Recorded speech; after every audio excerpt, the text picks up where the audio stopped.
Hello everyone and welcome to this video presentation regarding Bundi field. Our group consists of 3 people which are Nurul Hazika binti Hibni, Akhil bin Anas and Amira Nadia binti Anwar. So here you can see the table of contents where we have all 9 subtopics will be discussed in this video. So overview of Bundi field will be presented by me, Akhil bin Anas. So where is Bundi and South Bundi oil field? Well, Bundi and South Bundi oil field are located in the Malay Basin near the coast of Peninsular Malaysia. And in this figure here, it has a better view of the map of Malaysia and the Malay Basin itself. So the Malay Basin is about 500 km long and more than 200 km wide. It consists of 2 parts, a southern part with a northwest-southeast structural trend and a northern part with a northerly trending structures. The Malay Basin evolved by transtensional shear and crustal extension during the early Tertiary, probably in response to extrusion of Malaya and Indochina continental blocks brought about by the indentation of India into Eurasia. During the late Oligocene to early Miocene, extension occurred, creating the half-graben synrift now seen only on the flanks of the basin. The study area in the northern Malay Basin may be subdivided into 3 parts: basin center, west flank, and east flank. The basin margin fault zone, the western hinge fault zone, separates the west flank to the basin center. So here, in figure 2, we can have a better view of Bundi and South Bundi. In this map, it also shows that Bundi and South Bundi are more to gas prone, while there is also a little bit of oil there. So Bundi and South Bundi, they are located at the basin center of the Malay Basin. Their structures were formed by a combination of structural events occurring during extensional and compressional phase of the structural history of Malay Basin. The early extensional phase during Oligocene gave rise to the formation of half-grabens. The later compressional phase of the Malay Basin resulted in the structural inversion and east-west orientation of the Bundi South, Bundi West, Bundi anticline. Associated with this tectonic movement is the formation of fault band fold. So here in figure 3, it shows that Bundi and South Bundi well are separated by a major fault zone, a major fault highlighted in purple. So in this project, 2 wells are being used to study deeper into the subsurface, which are Bundi 1 and South Bundi 1. Bundi 1 is a wildcat well drilled at approximately 280 kilometers north-northeast of Kemaman Supply Base. South Bundi is an exploration well drilled which is around 275 km north-northeast of Kemaman Supply Base. Early explorations of activities within this basin was done in the early 1980s. In those studies, well data were produced from Bundi and South Bundi showing both wells were gas field. Although Bundi gas field is located directly above the oil generating group H kitchen, there is little evidence for occurrence of oil in the overlying structure of Bundi on the eastern margin. Bundi field synthetology is mostly consisting of sensors. Project outcomes. Our objective in doing this laboratory is, first, data loading and familiarization. We learn how to load seismic data into Petrel, differentiate between inline and crossline, to generate seismic well tie and synthetic generations. Number 2, pick horizons and faults. We learn how to pick horizons and fault from the interpretation window of Petrel. Number 3, generate surface and depth map. To create a surface map and depth map, and to quality control the surface map. And lastly, to identify structural stratigraphy at Bundi field. Hello, my name is Amira Nadia and I'll be continuing the presentation from the project workflow. So this is our project workflow, which is being shown in a Gantt chart form. Here we can see that in the earlier weeks of the semester, we already started with the VPN and remote installation. So this is to allow the students to be able to connect to the UTP's PC in order to use the Petra software for our seismic interpretation. Approximately in the mid of the semester, we already started with seismic data import, well log and well top import, and so forth. Moving towards the end of the semester, we finally come out with our generated surface map. and we proceed with our result, discussion, and also conclusions of the project. Now moving forward is our methodology. So the very first step that we did on our project was to load the seismic data, and this data include the data from Bundi and South Bundi, well data that includes wellhead, well tops, and well log, velocity data that includes check shot and sonic log calibration. And next, we're supposed to come out with our synthetic generation. However, the final result could not be obtained. Then after that, we proceed with our horizon peaking. So the horizon is known to be the stratigraphic boundary between the two different lithologies. And for our part, we are being assigned to pick for the horizon in the top F. Now we set the top F observed in either inline or cross line from the seismic interpretation window as the marker. Then we alternately pick the horizon in between the inline and cross line. For the horizon peaking, we use the increment of 50, and we will stop the peaking when the horizon meet the fault surface, and this is where we set the displacement between the horizon. Next is fault picking. So for fault picking, the method is basically the same as the horizon picking. However, instead of using the increment of 50, we use the increment of 10, and this is to get a better and accurate final result. Then after the horizon picking and fault picking are completed, we generate the surface map. And this generated surface map is in time domain. So we proceed with our velocity model generation to convert the time domain to the depth domain, which then will be used for further interpretation. Then we proceed with the results and discussions on the project, which will be presented in the next coming slides by my friend Hazika. I am Hazika and I will share to you about the results. After doing the horizon picking and fault picking, we've generated the surface map, and here is our result where you can see here this is our well and this is our fault.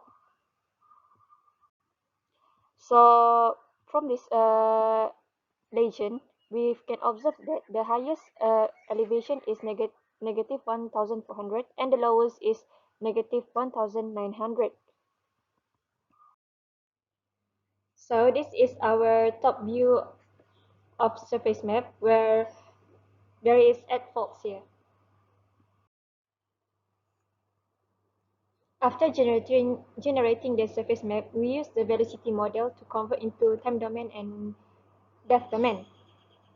Time domain highest elevation is when you observe on the legend, it is negative 1380 millisecond, while on the depth domain, the highest elevation peak is on negative 1450 meter.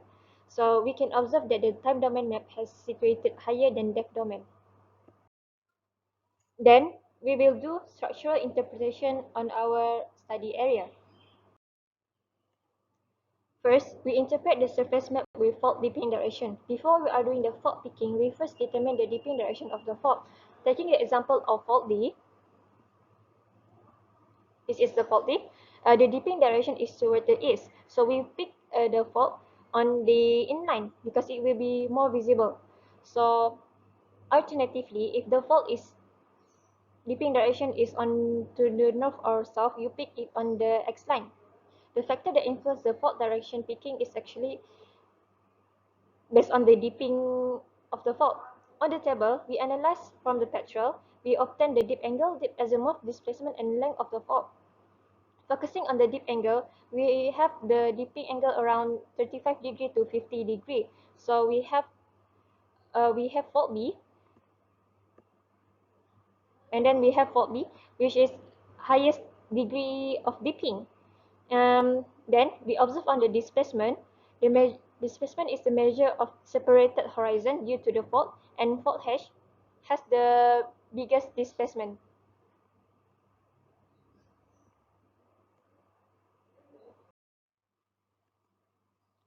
On the petrol, on the interpretation window, we analyze the seismic structure that we have.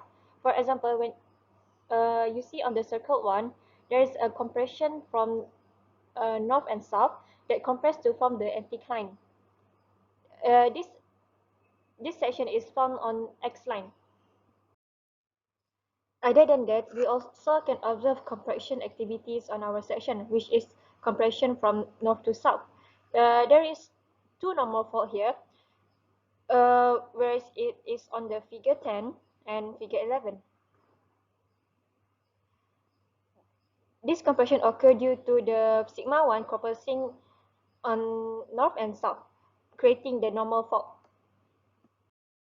After analyzing the compressional structure on the X line, we will analyze extensional structure on the inline. So here I will show you there is host and graben structure, one fault against the other fault, and then there's a drop down block at the center, which occur because of extensional activities. Also, there's half graben here, which occur due to extensional activities too. Both of these structures are formed in inline, while indicating an extensional structure. While previously we can observe there was compressional structure on the X line. This figure below showing there is strong force acting on north and south, sigma 1. Opposite north to south, which is west to east, it's creating a weak force, which will cause extensional structure. Also, in the interpretation window, we observe there were gas chimney. You can see that the arrow is moving towards the upward, where in Bundi, there were a literature review said that that Bundi well is gas prone. So this is showing that there were a gas leakage in this well. Then I will share to you about the sequence stratigraphy. In this picture, we can observe on top left and down left on this sequence stratigraphy, where you can see on the circle down left and top left, where down left is the termination on the horizontal inclined surface, while the top left is the termination of strata against the overlying surface. Then we study the geomorphology of our area. When observing onto this interpretation window, in the circle area, the white circle, you can see there were step down and step up of the red color, where it is believed that there were a channel on this interpretation window. The channel are identified by irregular erosional contact between younger and older sediments. To verify if there is a channel or not from the interpretation window, we need to verify it using time size. As you can see here, on the figure 7, you can observe there was somewhat a river on this section. So we can confirm there was a river on this surface. So we can show that we can observe here there was a meandering channel with high sinuosity. Then we will discuss on our findings. From the literature review that we read, we try to verify it with the data in the petrol. So number one, the South Bundi is located on gas field, while Bundi field is located on mix of oil and gas field. So the presence of gas channel on seismic section proves the presence of the gas. And then number two, Bundi and South well is located on the northeast rim margin or basin flank. Based on the interpretation window, when we want to do horizon picking, there was no bigger or mass depression on the interpretation window. So after we generate the surface map, there is also no basin-like structure in our surface map.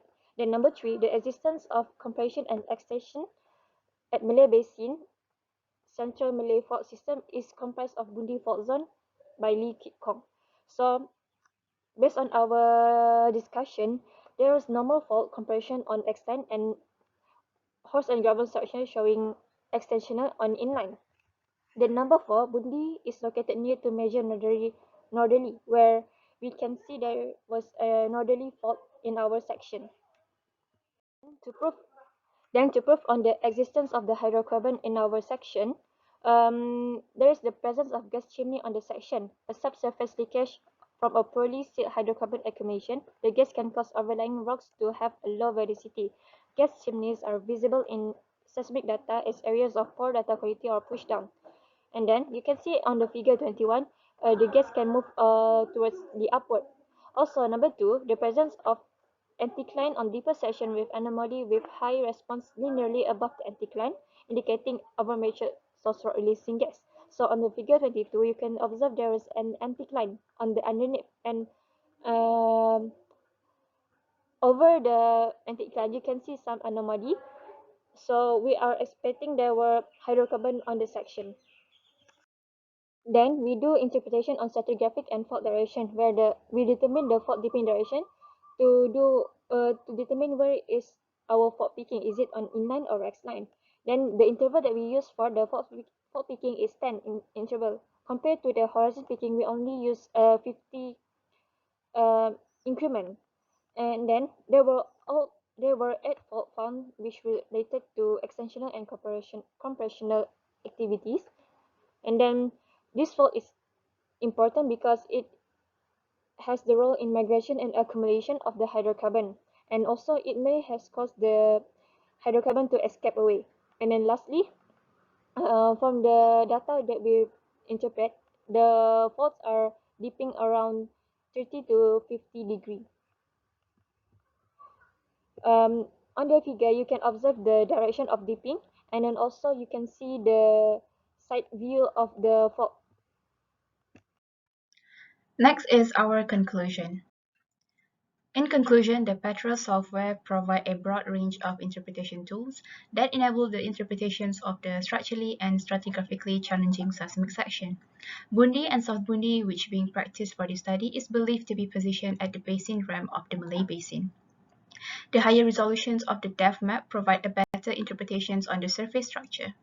The interpretation on the horizon and faults enable the generations of time and depth domain map. There is a proof of the presence of gas in the field, and the quality checking is a very crucial step in generating surface map. Now, moving on to the if part of our presentation is the recommendation, where we can make our data better.